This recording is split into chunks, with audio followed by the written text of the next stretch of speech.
যথাযোগ্য মর্যাদায় সন্ত্রাসবাদ বিরোধী সংগ্রামে শহীদ বিমল সিনহার শহীদান দিবস পালন করা হয় দশরথ দেব স্মৃতি ভবনে। উপস্থিত ছিলেন বিরোধী দলনেতা জিতেন্দ্র চৌধুরী সহ অন্যান্যরা।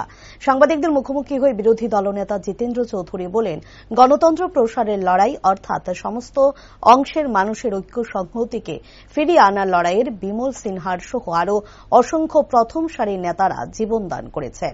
আর এই সংগ্রামকে এগিয়ে নিয়ে যাওয়ার জন্য বর্তমান সরকার কোনোভাবেই প্রচেষ্টা চালিয়ে যাচ্ছে না।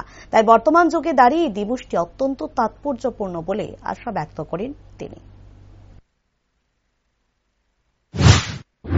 যে চেহারা আমরা দেখি, তো আজকের দিনে আমরা স্মরণ করছি সেই 98 সাল থেকে এই দিবসটিকে শুধু সন্ত্রাসবাদ বিরোধী দিবস হিসেবে না, যে গণতন্ত্র প্রসারের যে লড়াই, এই রাজ্যের ট্রাইবেল নন ট্রাইবেল সমস্ত অংশের মানুষের ঐক্য সংহতিকে আর সুদৃঢ় করার যে লড়াই, সে লড়াইয়ে কমরেড বিমল সিনহা সহ আরো অসংখ্য এরকম প্রথম সারির নেতা জীবন দিয়েছেন।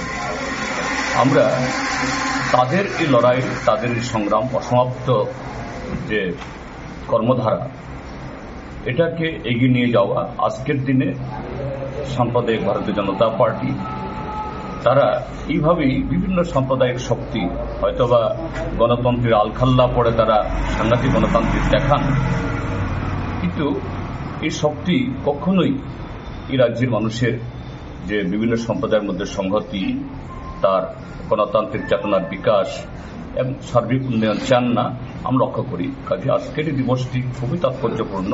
এই দিবসে কমরেড বিমল সিনহা সহ যারা ত্রিপুরাজ্যে এই শপথকে সামনে রেখে আত্মবলিদান দিয়েছেন, তাদের সকলকে স্মরণ করছি এবং সন্ত্রাসবাদের বিরুদ্ধেও এই রাজ্যের মানুষের চেতনা আরো শানিত হোক।